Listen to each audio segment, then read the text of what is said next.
ഇടുക്കി പീരുമേട്ടിൽ കാട്ടാന ആക്രമണത്തിൽ ആദിവാസി സ്ത്രീ മരിച്ചു. പീരുമേട് തോട്ടാപുരിയിൽ താമസിക്കുന്ന മലമ്പണ്ടാര വിഭാഗത്തിൽപ്പെട്ട സീതയാണ് മരണപ്പെട്ടത്. വനവിഭവങ്ങൾ ശേഖരിക്കുവാനായി സീതയും ഭർത്താവും 2 കുട്ടികളും കാട്ടിൽ പോയ സമയത്താണ് കാട്ടാനയുടെ ആക്രമണമുണ്ടായത്. ആക്രമണത്തിൽ സീതയുടെ ഭർത്താവ് ബിനുവിനും പരിക്കേറ്റു. വെള്ളിയാഴ്ച ഉച്ചയോടെയാണ് വനവിഭവങ്ങൾ ശേഖരിക്കുവാൻ സീതയും ഭർത്താവും 2 കുട്ടികളും കാട്ടിലേക്ക് പോയത്. പീരുമേട് തോട്ടാപുരിക്ക് സമീപമാണ് ഇവർ താമസിക്കുന്നത്. ഇതിന് തൊട്ടു താഴെയുള്ള വനമേഖലയിലേക്കാണ് ഇവർ പോയത്. ഈ സമയം കാട്ടിനുണ്ടായിരുന്ന കൊമ്പനാണ് ഇവരെ ആക്രമിച്ചത്. ആദ്യം സീതയുടെ നേരെ പാഞ്ഞെടുത്ത ആന തുമ്പിക്കൈ ഉപയോഗിച്ച് അടിച്ചിടുകയായിരുന്നു. ഇത് കണ്ട ഭർത്താവ് ബിനു ഓടിയെത്തിയപ്പോഴേക്കും അദ്ദേഹത്തെ ആന തുമ്പിക്കൈ ഉപയോഗിച്ച് താഴേക്ക് എടുത്ത് എറിയുകയായിരുന്നു. ഇതിനുശേഷം സീതയുടെ അടുത്തേക്ക് തിരിഞ്ഞ ആന ഇവരെ ചവിട്ടുകയായിരുന്നു. തുടർന്ന് ഭർത്താവും മക്കളും ചേർന്ന് സീതയെ ചുമന്നുകൊണ്ട് കാട്ടിന് പുറത്ത് എത്തിച്ച് പീരുമേട് താലൂക്ക് ആശുപത്രിയിൽ എത്തിച്ചെങ്കിലും ജീവൻ രക്ഷിക്കുവാനായില്ല.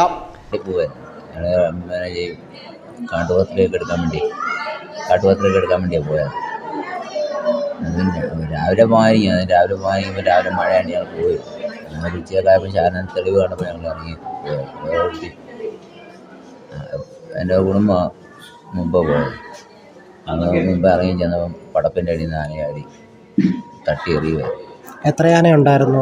ഒരെണ്ണത്തിനെ ഞാൻ കണ്ടുള്ളൂ. പക്ഷേ താഴെയൊക്കെ മുളയൊക്കെ പൊട്ടിച്ചിട്ടൊന്നും ഒന്നല്ല, ഒന്നിൽ കൂടുതൽ ആന ഉണ്ടായിരുന്നു.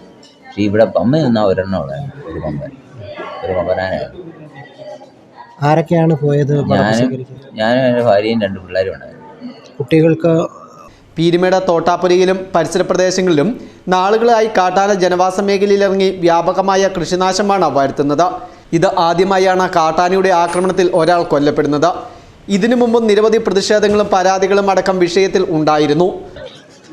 നമ്മൾ 12 വർഷമായി കാട്ടാന ശല്യം നിരന്തരമായിട്ട് പറഞ്ഞുകൊണ്ടിരിക്കുന്നതാണ്. നിയമപാലനയിൽ നിന്നുള്ള ഒരു തരത്തിലുള്ള നടപടികൾ ഉണ്ടായിട്ടില്ല. അതിൻ്റെ ഭാഗമായിട്ടാണ് ഇപ്പം തുടർച്ചയായിട്ട് ആന വരികയും നമ്മൾ പാട്ട് വെച്ച് കൊട്ടി ഓടിക്കുകയും ചെയ്യുന്നുണ്ട്. എന്നാലും പറമ്പിലൊക്കെ കൃത്യം രാവിലെ തന്നെ, മഴയാണെന്നുണ്ടെങ്കിൽ രാവിലെ തന്നെ പറമ്പിൽ ആനയാണ്. അതുപോലെ തന്നെയാണ് ഇന്ന് നമ്മുടെ ചേച്ചി കാട്ടിലേക്ക് പോയ സമയം കാട്ടിൽ പോയിട്ടാണ് സാധനങ്ങളെല്ലാം ഞാൻ ശേഖരിക്കുന്നത്. അപ്പോൾ അതിനോടൊപ്പം തന്നെ കാട്ടിലേക്ക് പോകുന്ന സമയത്ത് തന്നെ ആന വരികയും ആന ഓടിക്കുകയും അതിനോടൊപ്പം ആ ചേച്ചി ആന തട്ടി മാറ്റി വലിച്ചെറിയുകയും അത് അങ്ങനെ തന്നെ ചേച്ചി കൊല്ലപ്പെടുകയും ചെയ്തിരിക്കുകയാണ്. ആ സാഹചര്യമാണ്. കാട്ടാന ആക്രമണത്തിൽ ഒരാൾ കൊല്ലപ്പെട്ടതോടെ വലിയ പ്രതിഷേധമാണ് പീരുമേടിൽ ഉയരുന്നത്. കോൺഗ്രസിന്റെ നേതൃത്വത്തിൽ കൊല്ലന്തേനി ദേശീയപാത ഉപരോധിച്ചു. തുടർന്ന് പോലീസ് ഇവരെ അറസ്റ്റ് ചെയ്ത് കൊണ്ടുപോകുകയും ചെയ്തു.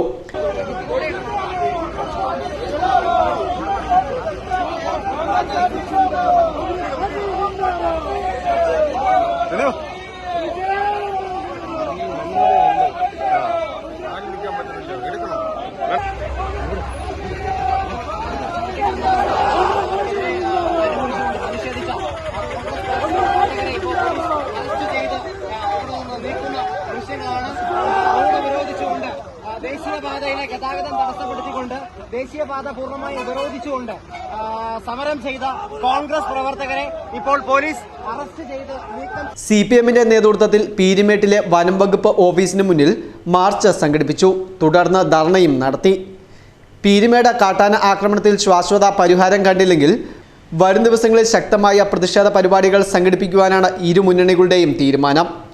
മരണപ്പെട്ട സീതയുടെ മൃതദേഹം പീരുമേട് താലൂക്ക് ആശുപത്രിയിൽ സൂക്ഷിച്ചിരിക്കുകയാണ്. പോസ്റ്റ്മോർട്ടം അടക്കമുള്ള നടപടികൾക്ക് ശേഷം ബന്ധുക്കൾക്ക് വിട്ടു നൽകും. പരിക്കേറ്റ ഭർത്താവ് പീരുമേട് താലൂക്ക് ആശുപത്രിയിൽ ചികിത്സയിലാണ്. News bureau, Peermade.